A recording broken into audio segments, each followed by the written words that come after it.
Good afternoon, everybody. So this session is on the IPPF or the internal audit standards. Yeah, so let's start by saying, why do we need auditing standards?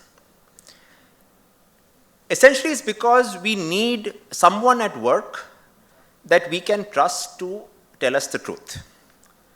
So if you need to know the truth about something important with your health, for example, will you ask your uncle the plumber for his opinion? Saying, hey uncle, I've had this weird pain in my chest and it's hard to breathe. Do you think it's pneumonia? No way, right? We'll first go to the internet. Yeah, we all first go to the internet. After having gone to the internet, then we'll figure out that no, we need some expert advice, and which is when we go and visit our doctor. Now let's flip this. Let's say that you are a business owner and you are investing a large sum of money to set up a new project, and word reaches you that something is not right. Who will you go and ask? Will you go and ask the project team saying, hey, is everything okay? What do you think the guy will say? Yes, of course, boss. Everything is fine. Why have you come here? No, you won't do that. You would most probably go to an auditor. Now, why will you go to an auditor? What is it that he brings or she brings on the table that is not available elsewhere? Because essentially, the work that they are doing conforms to certain standards. So therefore, that brings us to the importance of the audit standards. And that answers the question directly of why do we trust auditors? Auditing standards are designed to guide the auditor and ensure that their work is high quality and based on firm evidence. So essentially, the definition of a standard is a level of quality or attainment. It helps us to achieve a high level of quality in our assessment of whether the subject matter meets a certain criteria or not. In order to encourage the auditor to maintain this credibility and trustworthiness, the auditing standards contain rules and guidance in areas concerning independence, competence, quality control, planning, evidence, documentation, and reporting. However, underlying all of this is the assumption that these standards are relevant and that they continue to be relevant. It was with this objective in mind that the IIA continuously reviews the IPPF standards that we all have seen. Every few years, there is a formal exercise that is undertaken to have a relook at the relevance of the IPPF. Teams are created. There is a standards board. There is an oversight board. There is a board of governors. So it goes through a very, very robust process in updating and upgrading these standards. An exercise of this nature is underway. On the 1st of March, if you may have noticed, the IIA actually put out a set of the revised standards for public comment, which is open until end of May. I'm going to encourage each one of you all to please go onto the IIA website, download this document, have a look at it. At the end of it, there is a small sort of questionnaire that it requests you to fill up and give your views on what you think of these standards. But to help us get started and to shed more light on this IPPF evolution, we are joined today by Sally Ann Pitt, the Senior Vice Chairman of the Board of the IIA. Sally Ann established the Pitt Group in 2003 to provide audit and assurance services to the public sector, civil and corporate organizations. She has almost 30 years of leadership experience in operational, service delivery and consulting roles and is globally recognized as an expert in quality assurance. She is the author of a book called Internal Audit Quality, Developing a Quality Assurance and Improvement Program, and has worked with more than 100 organizations across various countries to helping them to build their audit and assurance capabilities, including well-known names such as BHP, Telstra, the Australian Department of Defence, the United Nations Global Fund, and the University of New South Wales. Sally is a professional fellow of the Institute of Internal Auditors Australia. She's a CIA, she's a CGAP, and she has completed her postgraduate business studies at the Darden Business School, University of Virginia in the USA. So with that, I'm happy to welcome Sally, although virtually, to this conference. She is based out of Melbourne. It's pretty late out there, but she's kindly consented to be online and live with us. The way that we're going to run this session is that Sally Ann has some prepared comments that will sort of walk you through the entire process of the change, why it was necessary, what has happened so far, what might be some of the key underlying themes basis which these changes have happened.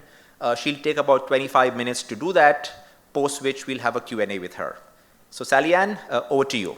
I'm really honoured to be here tonight, today in your time, to be able to talk about the standards, the changes that are happening. It's a really exciting time for the Institute of Internal Auditors.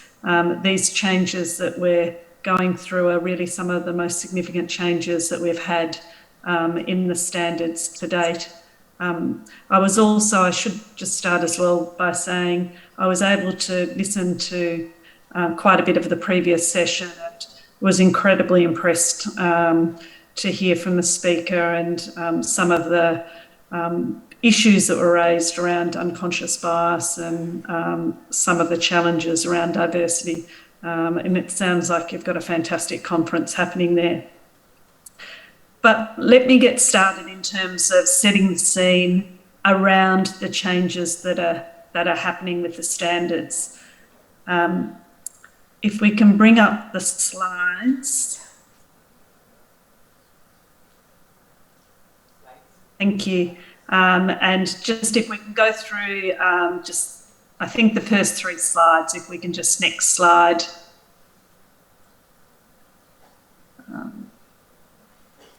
And next slide.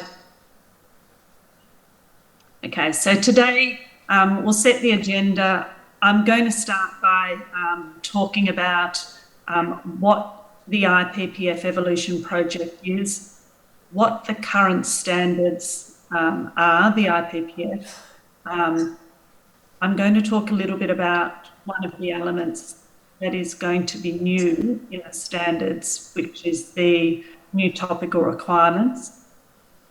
And I'll be talking about what the plan is going forward. Next slide, please.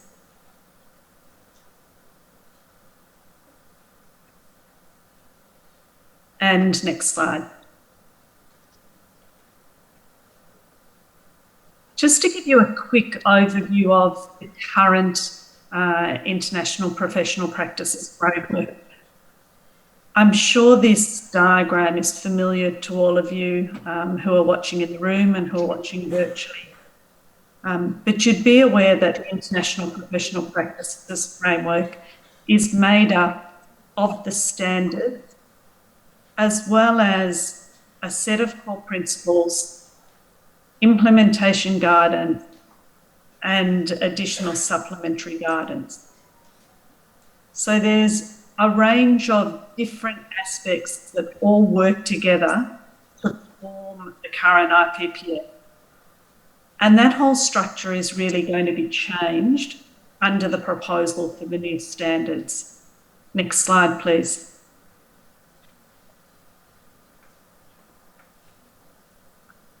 So why is that change happening? There is ongoing review of the standard. It's not a new thing for the standards to just be reviewed now. There is a standards board and their job that sits permanently, and their job is to continuously improve and update elements of the IPPF. So you'll be aware that there's, on a fairly regular basis, new guidance that comes out and new supplementary guides, practice guides, and some of the implementation guidance. What this change is, though, that's happening is really looking at the standards themselves. And why is that happening? The feedback that the Standards Board has received over the last few years is that the IPPF structure itself is really complex.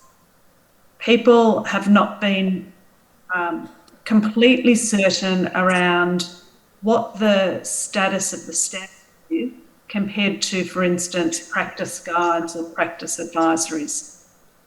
So the point of part of this standards update is to simplify that structure.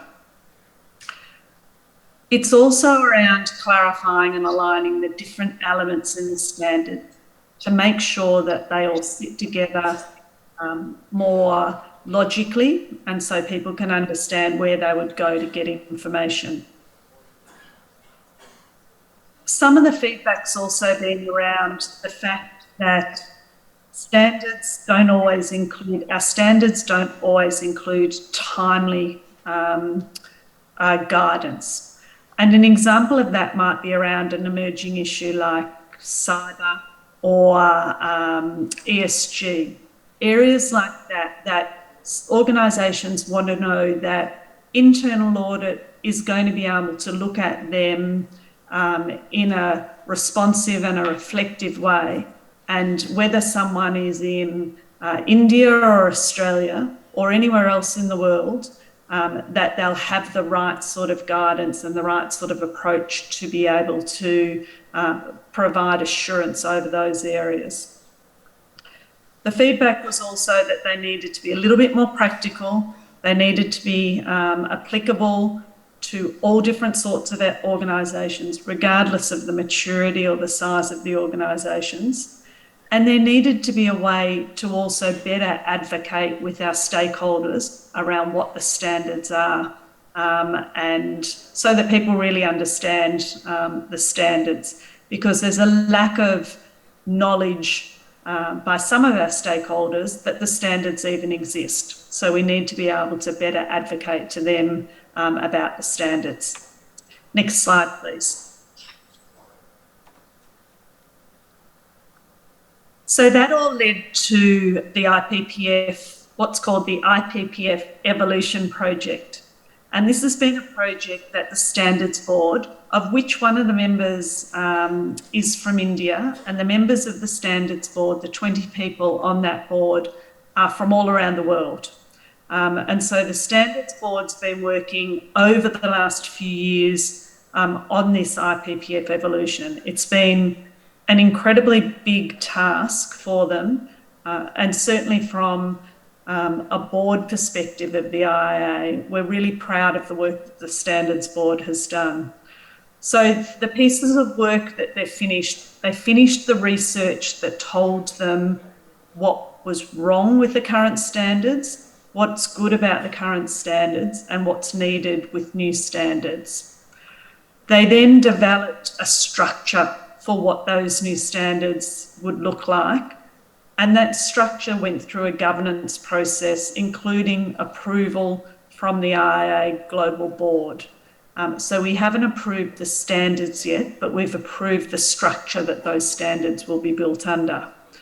Once we gave the Standards Board that approval, they were then able to draft the new standards, and obviously they've completed those because they've now gone out 2 days ago for public comment. So we've just started that 90-day public comment period, and we're absolutely hoping that we get as many comments as possible from all around the world and from internal auditors from all different sized and nature of organisations. Because the really important thing with the standards is that they have to be appropriate for everyone. They can't just be good for large corporate entities or for small government agencies. They need to be applicable for every internal audit function, regardless of the organisation's size. So that comment period has just started. We're also going to be translating the draft standards into 25 different languages, and that process has already started. And in many cases, German, for instance, has just been complete. So the draft German standards are now up on the website as well. And there'll be another 23 languages, the standards will go up. So we absolutely want to get the broadest level of input that we can.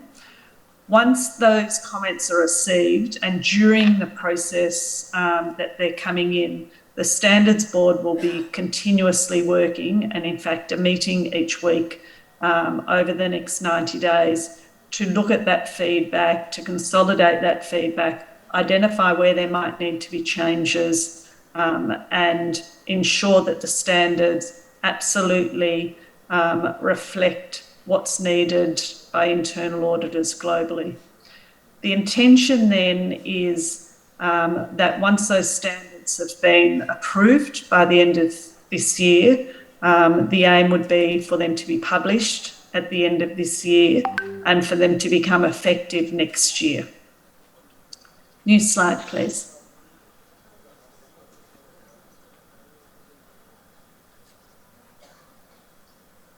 And next slide, thank you. So what are the proposed new standards? Like, what are the key changes? So if we can go to the next slide, thank you.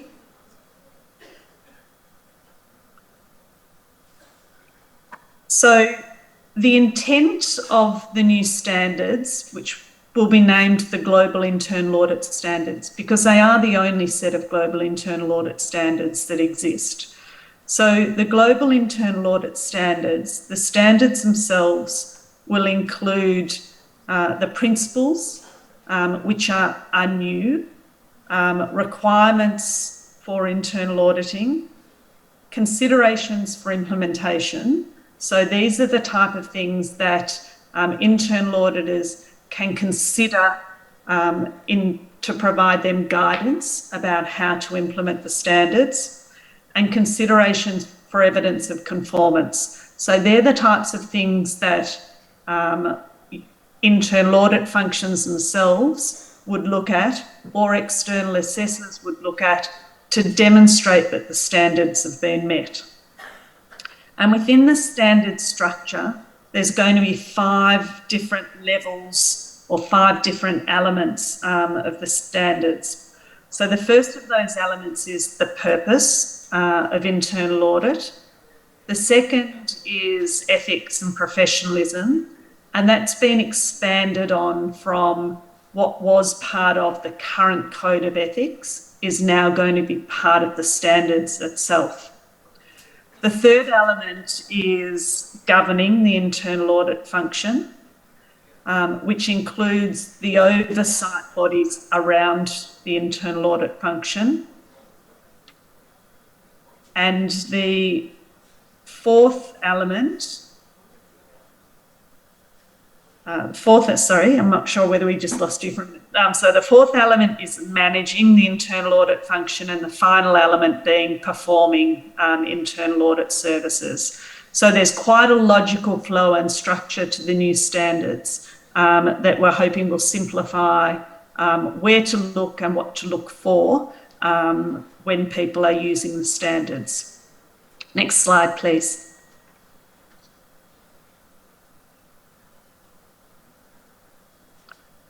So within those 5 domains, those 5 areas that I just spoke about, there's 15 separate principles around internal auditing that internal auditors need to consider.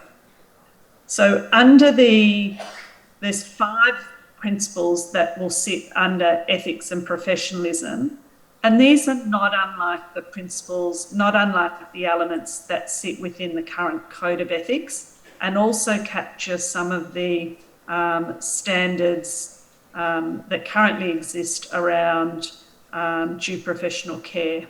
So these will become the principles that sit under ethics and professionalism.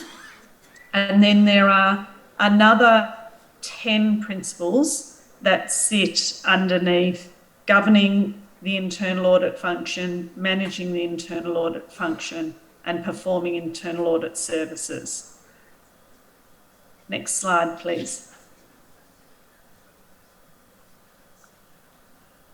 So if I summarise, what are the key changes to the standards that you can expect to see, when you hopefully go online and have a look at what the draft is?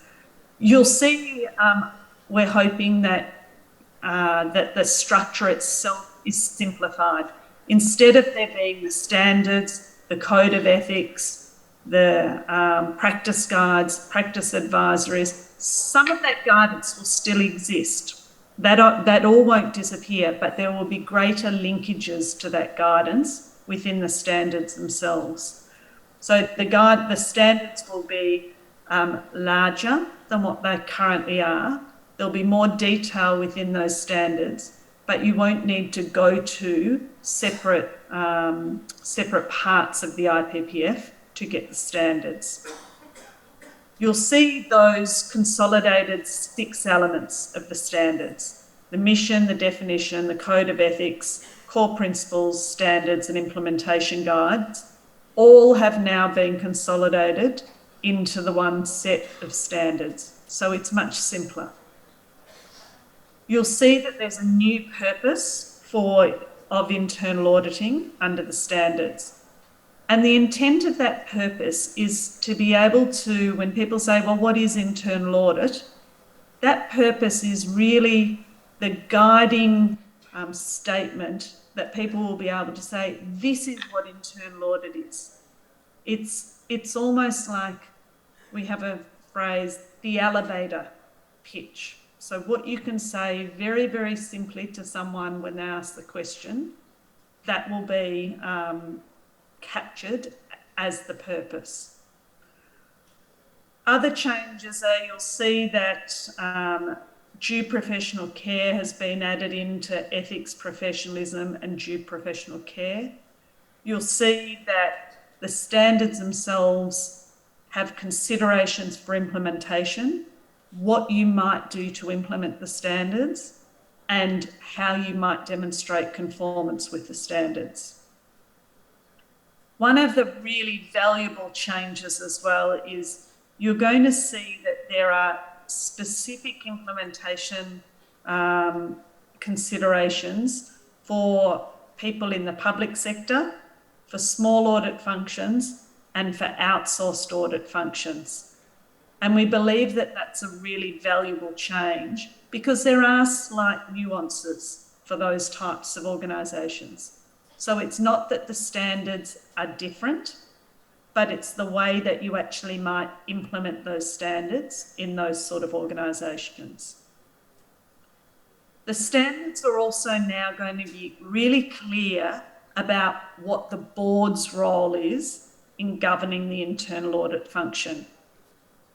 Because the current standards put responsibility on the head of audit, the chief audit executive, to have lines of reporting and independence requirements within the organisation. And that's the new standards recognise that really isn't a decision for the head of audit or the chief audit executive, that's a decision for the organisation more broadly. So it makes that distinction in the standards that's something that the organisation needs to make a decision about, as opposed to the way the internal audit function runs and operates and the way audits are delivered are things that are within the control of the chief audit executive. It's also going to, the final thing, which is a really important change in the standards, is some changes around the external quality assessment process, which is a really valuable part of the standards that currently exist. But under the current standards, that quality assessment process really focuses primarily on conformance of the internal audit function. So is the internal audit function conforming with the standards? Under the new standards, that quality assessment process will actually focus still on conformance, but also on performance as well. So it's not just going to be a minimum level of a baseline, you're now meeting the standards, but you might not be a fantastic function. The performance element is really looking at the value that the internal audit function is delivering, and is it meeting the value requirements of the organisation in which the internal audit function sits. New slide, please. Another really, we think, quite exciting proposal under the new standards are the new topical requirements. And this is something that's quite new and quite innovative, and we believe will add significant value to organisations. Next slide, please. So the topical requirements are something quite different from the current standards.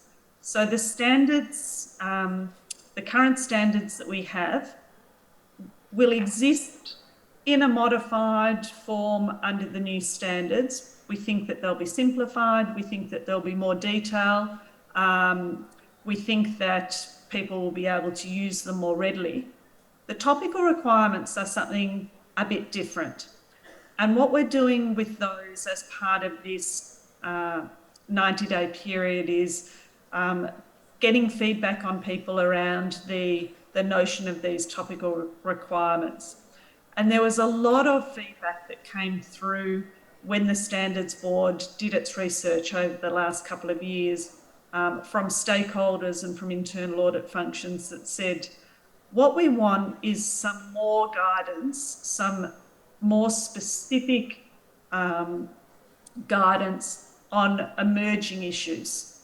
So for instance, if we're auditing an area like cyber, what are the types of considerations that we might have around governance, risk and control in relation to cyber? If we're auditing something like IT governance or ESG, these are the emerging areas that, to some extent, organisations, internal audit is approaching these type of things very, very differently across organisations. And they're such new areas that there hasn't traditionally been a lot of guidance for internal auditors in this area. So these topical requirements will be built around topics that are now established and that are risks that most organisations, if not all organisations, are facing, and will give internal auditors a framework for being able to audit those areas. It won't mean that internal auditors must audit ESG, must audit IT governance, must audit cyber, but what they'll do is provide a framework that if an internal auditor does audit those areas, these topical requirements will give them a guide as to how they can do that. And we believe that that will lead to a level of enhanced professionalism and consistency across organisations. Next slide, please.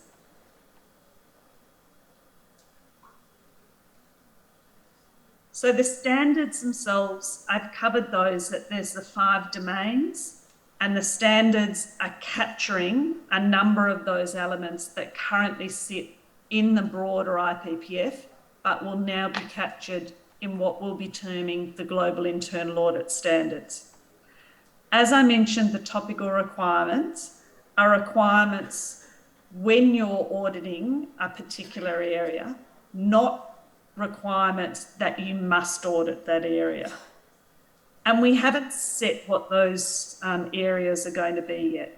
This is part of what the exposure process and going out to the broader internal audit community and other stakeholders, we're going to get feedback on. And there's a governance process that's been established with the Standards Board and with our other guidance committees at the IA to be able to determine what those topical requirement areas might be. So they may be areas like cyber, they may be areas like ESG, they could be around privacy risk management. That's all still to be determined.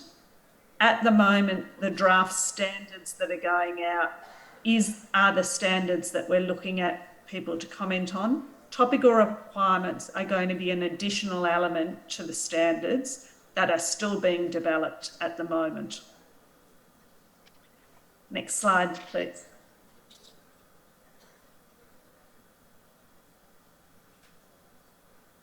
So if we go back to what that original IPPF diagram looks like, a lot of what currently sits in the broader international professional practices framework now will sit in the standards themselves. They'll be supported still by some supplementary guidance, practice guides, practice advisories, but the standards will point more directly to any of that guidance that they might relate to. Next slide, please.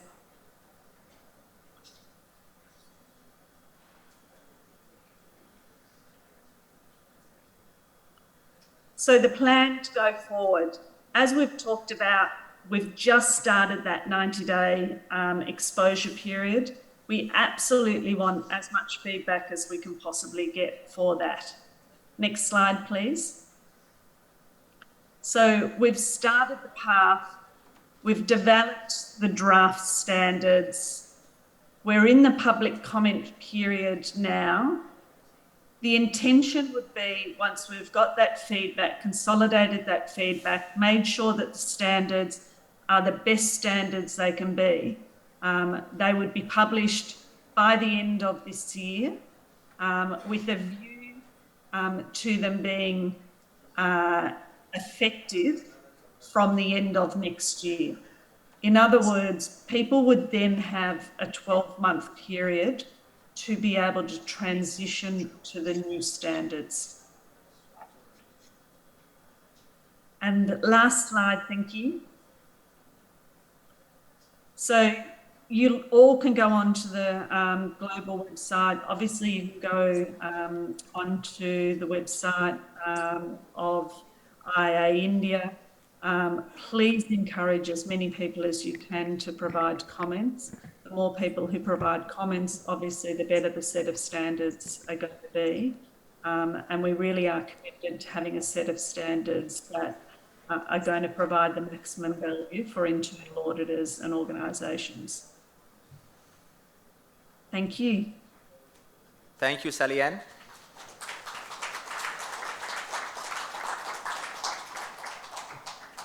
So, Sally Ann, a couple of questions for you.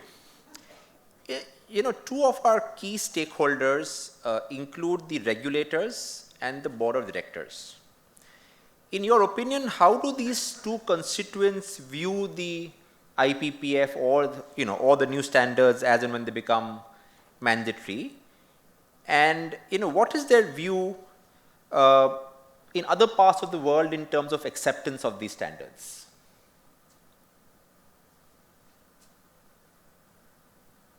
And those oversight bodies, one of the great things that the IA established a number of years back now is an oversight council. Burzin, am I echoing? Yes, you are. Yes, you are. We can hear you. Okay. Is to establish an oversight council to ensure that the standards are written in a way that best represent the broader community and businesses and organisations. And so that Oversight Council includes members from the World Bank, from the OECD, from InterSci, major global organisations, oversight bodies and governance bodies. And having them as part of the Oversight Council means that any change, and that Oversight Council has been very, very actively involved and supportive around the need for change for the standards. and the need to consider things like the public interest in developing these new standards. So because that oversight body exists, it means that there's been really great linkage to these bodies, and they're very supportive of the new standards going forward. So I think that's been a great change over the last few years, and I think it's really going to help get more acceptance of the new standards going forward. So, can you give us a sense of the acceptability or the use of these standards globally? I mean, how many countries or regulators have accepted them, perhaps even made them mandatory? Yeah, good question. There's been a lot of countries around the world that have actually mandated the use of the standards and or mandated internal audit itself. So if we look at something like mandating internal audit, we have something like 70 or 80 of the IIA's affiliates, and we're talking out of 120 affiliates, actually have mandated internal audit within their countries, which is quite huge. We also have numbers of affiliates who've mandated the use of the standards. In regions like Europe, for instance, that's extremely high. And amongst the Middle East affiliates, I think it's almost 100% have mandated the use of the standards. So we're seeing an increasing number of affiliates out of the 120 affiliates or so around the world who are actually mandating internal audit, mandating the standards, mandating audit committees. So that change over the last 10 years has been really huge, very significant. Super. So, coming to something that I'm sure is more close to your heart, which is the QAIP, right? So the quality assurance and improvement program is an integral part of the standards, and and I'm guessing you mentioned that continues to be part of the revised draft as well. But speaking for all of us in India, I don't think that the QAIP has really seen too much success. My sense is perhaps it's a combination of lack of awareness, budget constraints, as also the unavailability of qualified assessors, which seems to have led to this situation. What's your experience globally, and what advice might you have for the various auditors in the room of how they can go and implement the QAIP?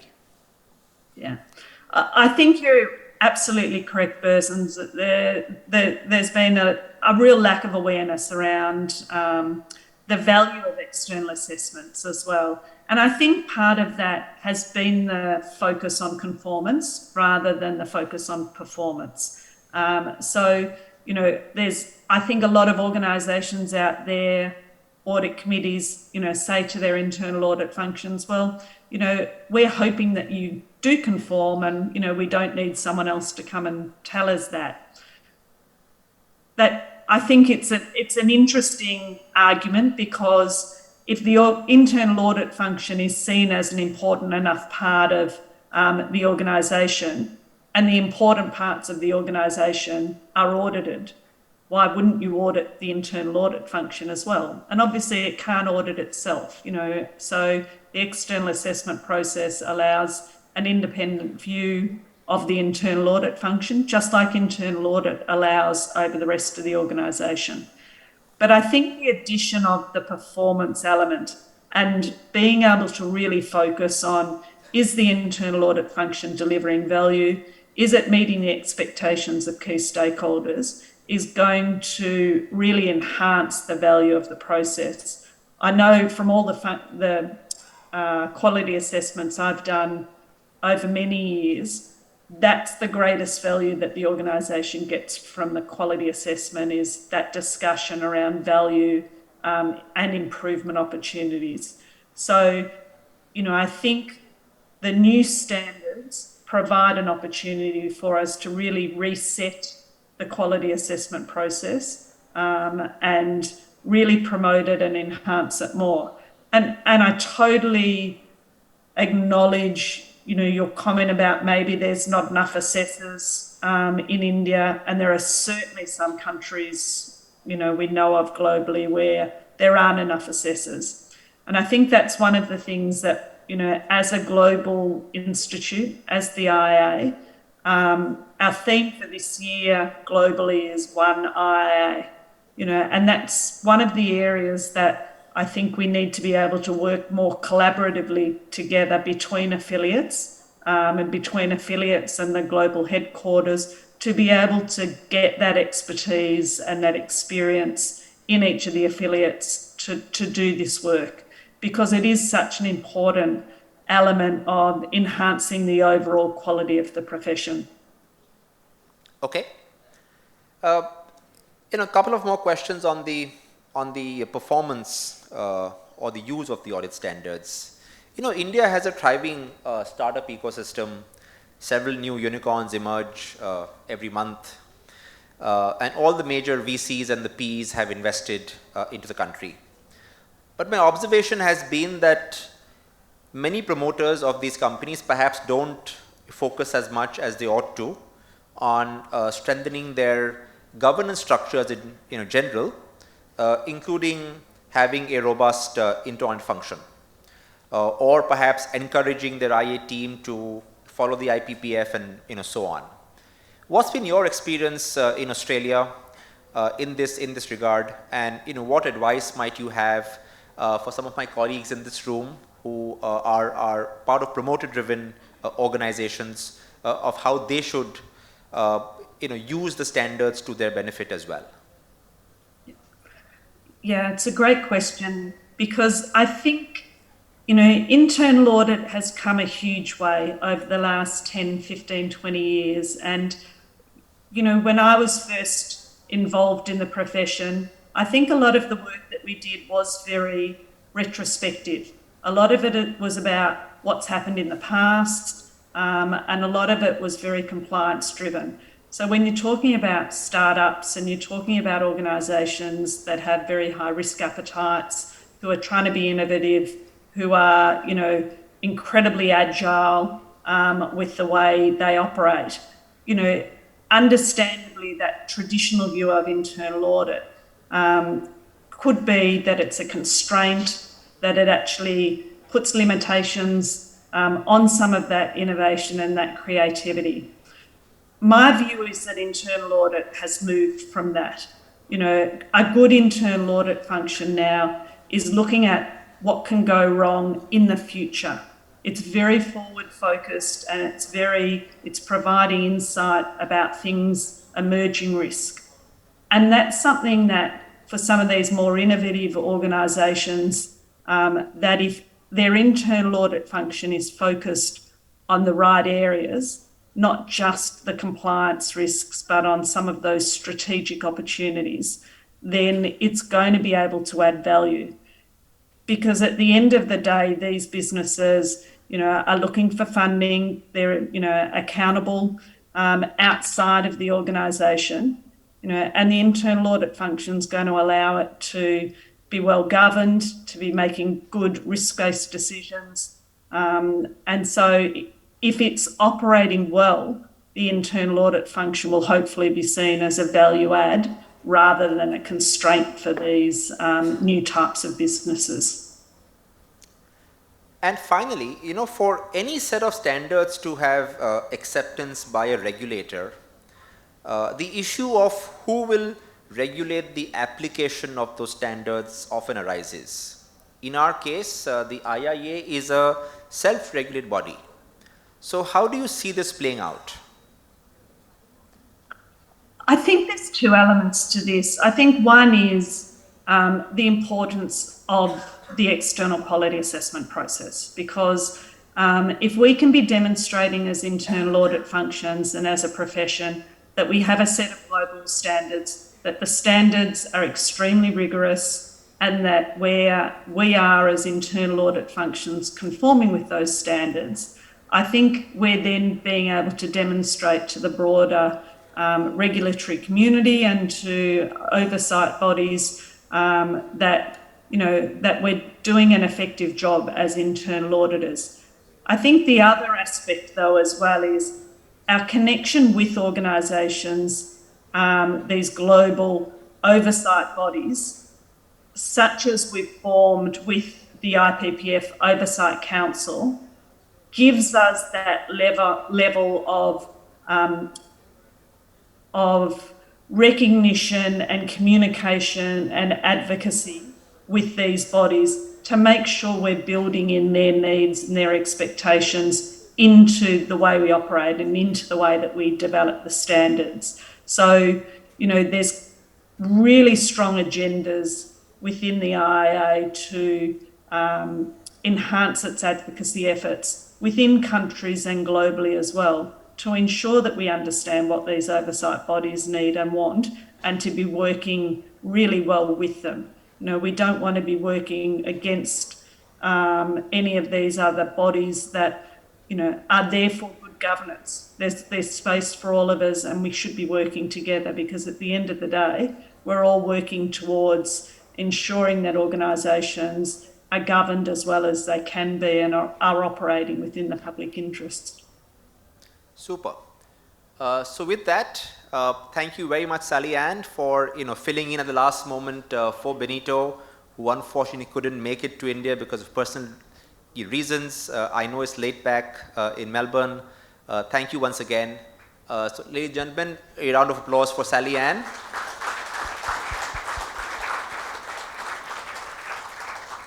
And with that, I conclude this session. Thank you.